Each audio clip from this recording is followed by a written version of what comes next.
New information in a suspected murder-suicide out of Indian River County from early this month. We now know what led investigators to believe Pedro Torres intended to harm other family members who live south of Palm Beach County. News Channel 5's Alyssa Hyman, she's been digging into this case for us, and she has some clues investigators found right there at the scene. Alyssa?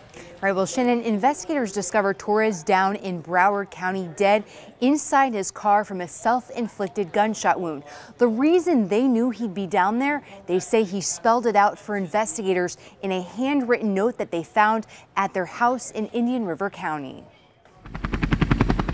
This was the scene above Sawgrass Mills Mall March 5th after police discovered Pedro Torres dead inside his car. Be on the lookout for a Hispanic male, Pedro Torres.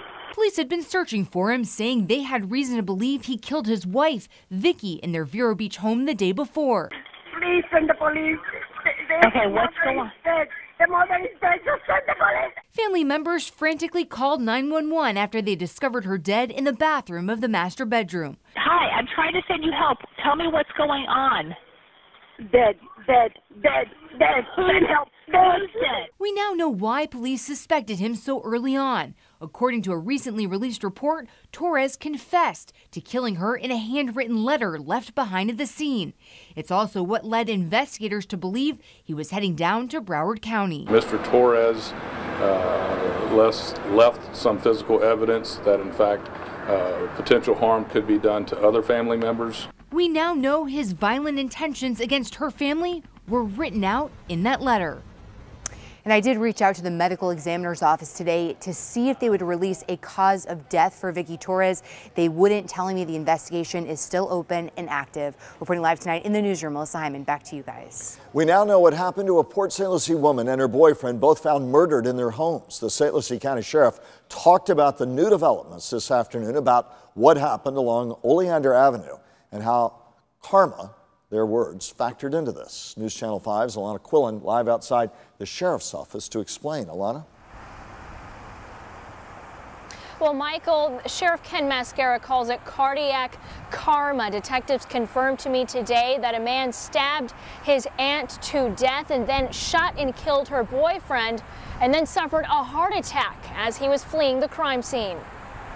3 dead bodies, all within a mile of each other on Oleander Avenue in Port St. Lucie, a case now closed. Karma is a terrible thing. After weeks of painstaking forensic work, detectives confirmed 61-year-old Chip Anderson stabbed 56-year-old Gabrielle Legg to death in her own home. She was his aunt by marriage. And was the primary figure in Chip Anderson's life, both on an emotional standpoint and a financial standpoint. Chip lived with Gabrielle and stayed in the house with her body for days. We believe she was killed in a bedroom. He kept her in that bedroom for some period of time and then drug her from the bedroom through the house.